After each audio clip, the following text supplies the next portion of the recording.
Welcome learners. I am Dr. Rakhi Sharma from School of Engineering and Technology, Indira Gandhi National Open University. So learners, in this session, I am going to discuss about the distribution line equipment. So you all know that the electric power distribution is the final stage in delivery of the electrical power. It carries electricity from the electrical power transmission system to end users or individual consumers. So primary distribution lines carry this medium voltage power to distribution transformers located near the consumer premises. So distribution transformers again step down the voltage utilized by lighting, industrial equipment and household appliances and other loads.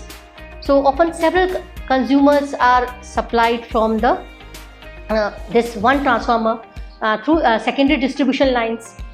That means the transformer is there, then one side is the primary distribution lines, another side is the secondary distribution lines. So one side of the transformer, the primary circuit, where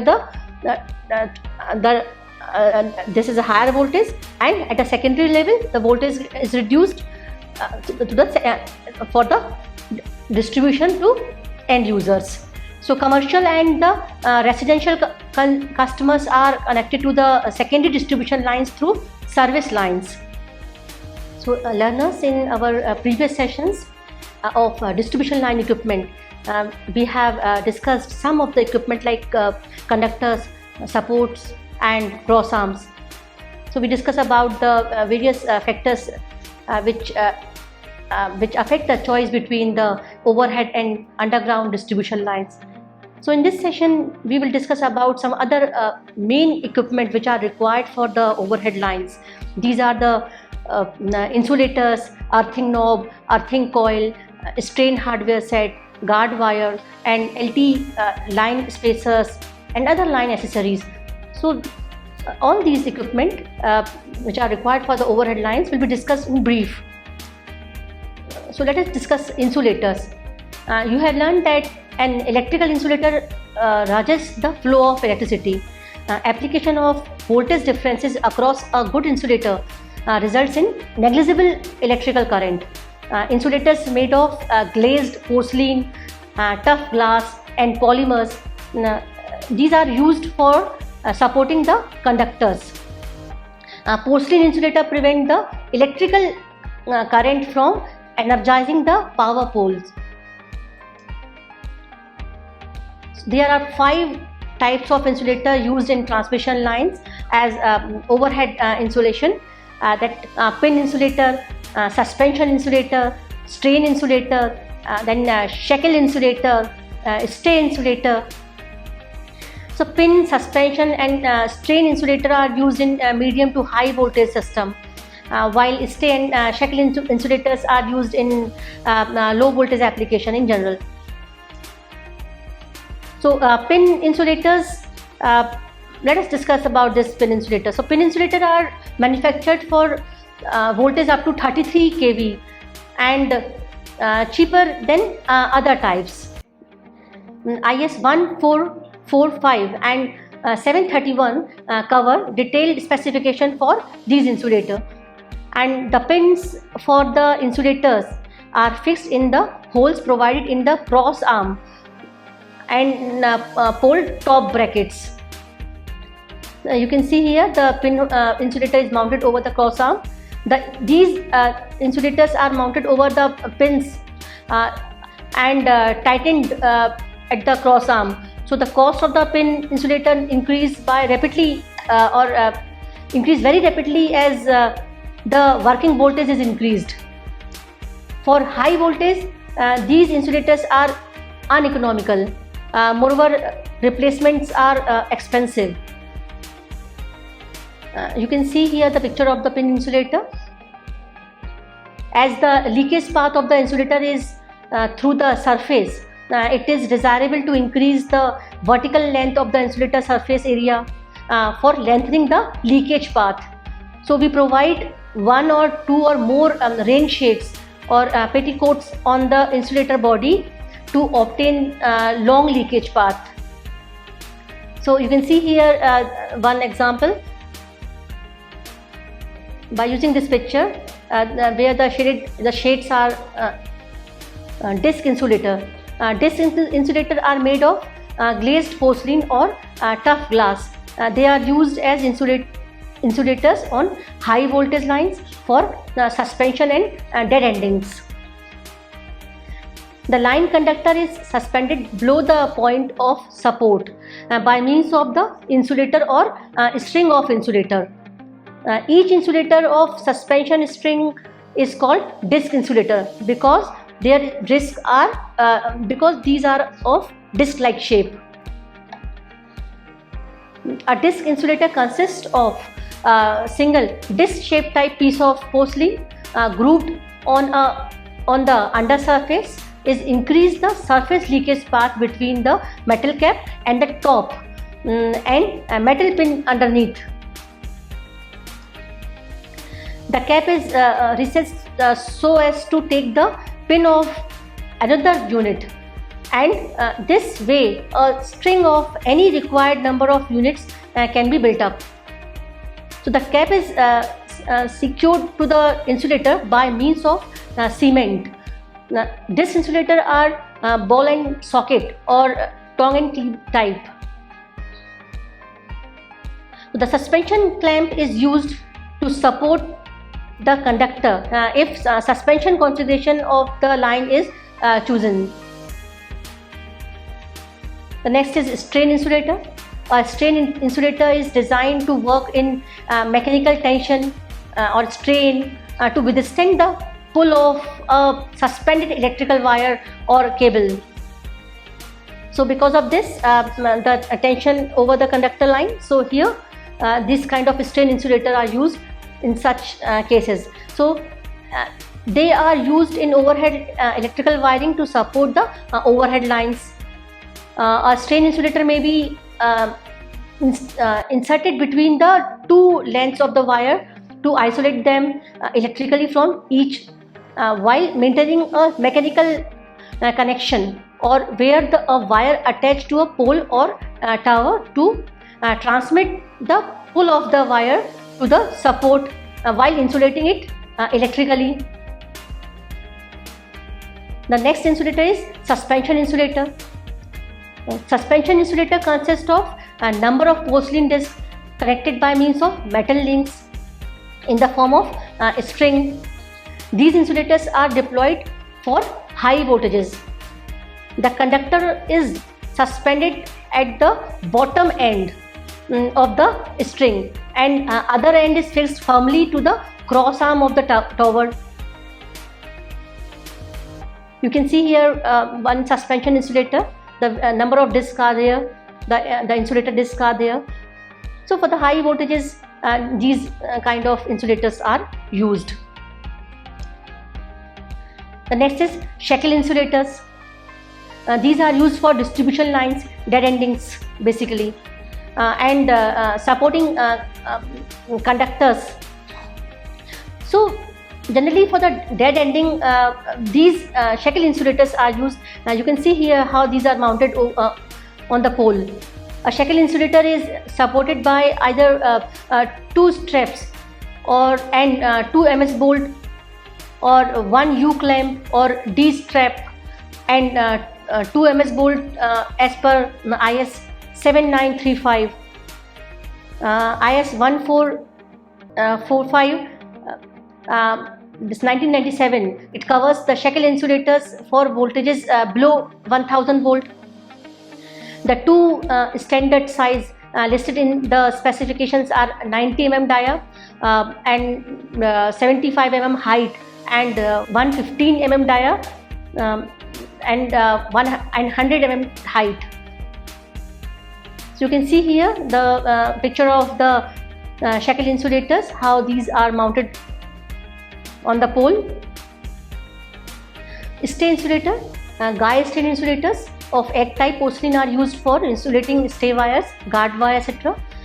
Whenever it is not proposed to earth them. As per IS 5300, two strength size ultimate tensile strength are used, 44 kN and 88 kN respectively for LT and HT lines. Low voltage N-type strain insulators used in utility pole guy cables to prevent any voltage on the guy caused by an electrical fault on the pole from reaching the lower section accessible to the public. So stay and guy and staying arrangement, what are these?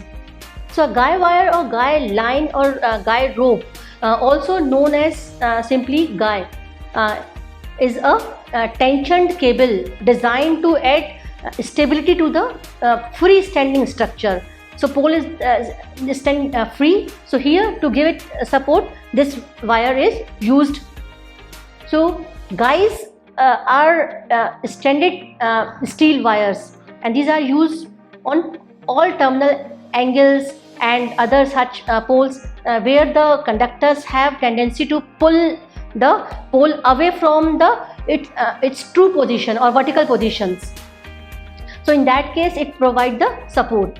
So the guys are fastened to the pole near the load center point with the help of pole clamp.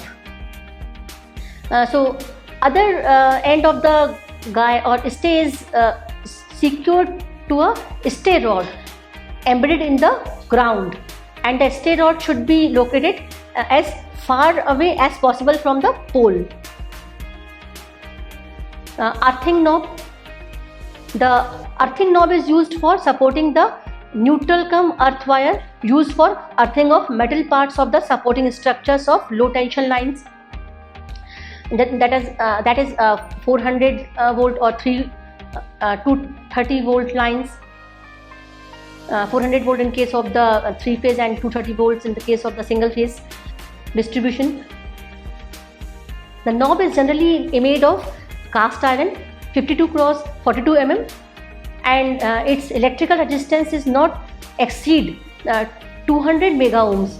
Moreover, the breaking strength at the neck of the knob is not be less than 11,500 kg when force is applied. Then other equipment is earthing coil. Two types of earthing arrangements are used. One is the GI pipe and other is the GI with the GI wire.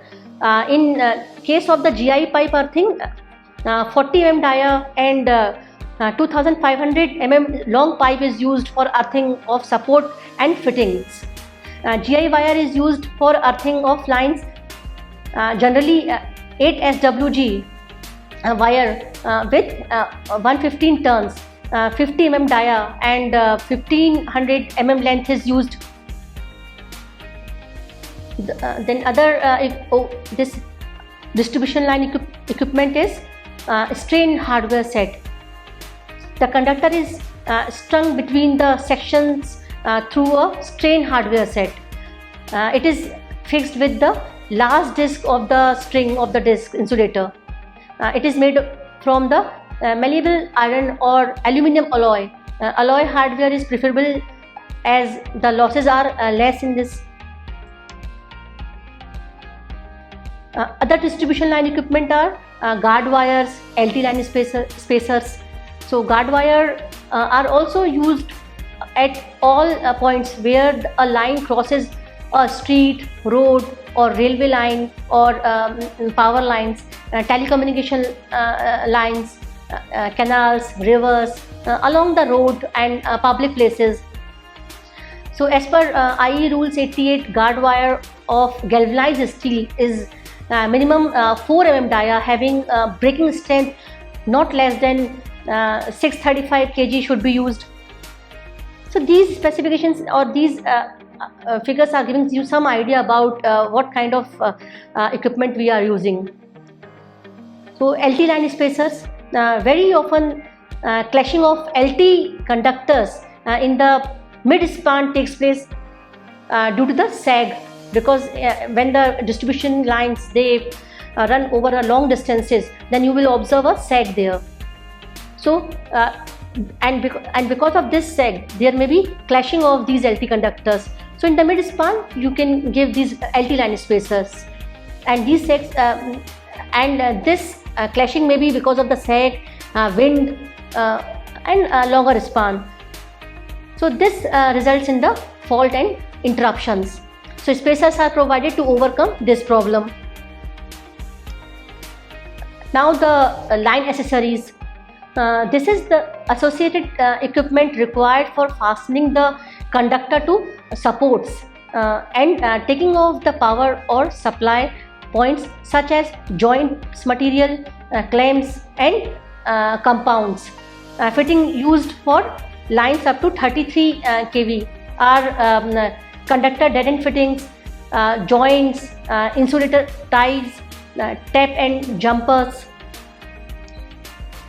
So you should have some idea about these fittings also. The conductors dead-end fittings are LT conductors, dead-end grips, then guy grip dead-end, then service grips, full tension splices, then distribution ties, side ties, spool ties, T connectors, then lashing rods, line guards. So these are some names which are used for the dead-end fittings.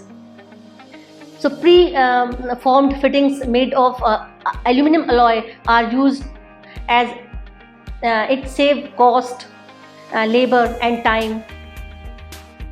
It also eliminates chances of error of judgment, and no tools are required. These fittings can directly be used, and these fittings are fast and simple to apply and assure uniformity of application every time. This is most important. You can see here one guy grip, this figure. This will clear you how this guy wire is used and how the support is being provided to the pole. Other line accessories are joints. Joints should conform to IE rule 75. For conductors up to the 50 mm square, crimp joints are made with simple hand crimping tools, and for higher sizes, compression type or hydraulic type crimping tools are used. Joints are of uni joints, compression joints, which is called, and then twisting joints, two-part compression joints, dead-end joints. So these are some types of the joints. Then insulator ties. Insulator ties secure the conductor to the insulator. In general, the tie wire should be the same kind of wire as the line wire. That is, for tying aluminum conductors on insulators, aluminum wire should be used. The tie should be made of soft annealed wire so that it is not brittle and does not injure the line conductor. The end of the binding wire shall be tightly twisted in closed spaces, spiral around the conductor to ensure the good electrical conduct and strengthen the conductor. So last accessory is jumpers. Taps and jumpers are made by various accessories which are not subjected to mechanical tension. While stringing, sufficient length of conductors be kept at the shackle terminations. For making jumpers shall be neat and as far as possible symmetrical to run of the conductors,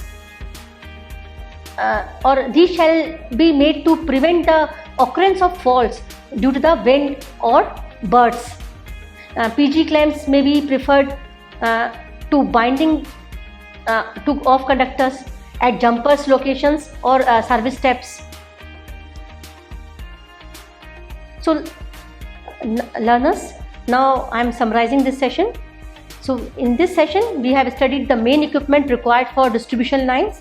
We have briefly discussed about the insulator, earthing knobs, earthing coil, strain hardware sets, guard wires, LT line spacers and line accessories like conductor dead-end fittings, joints, insulator ties, taps and jumpers.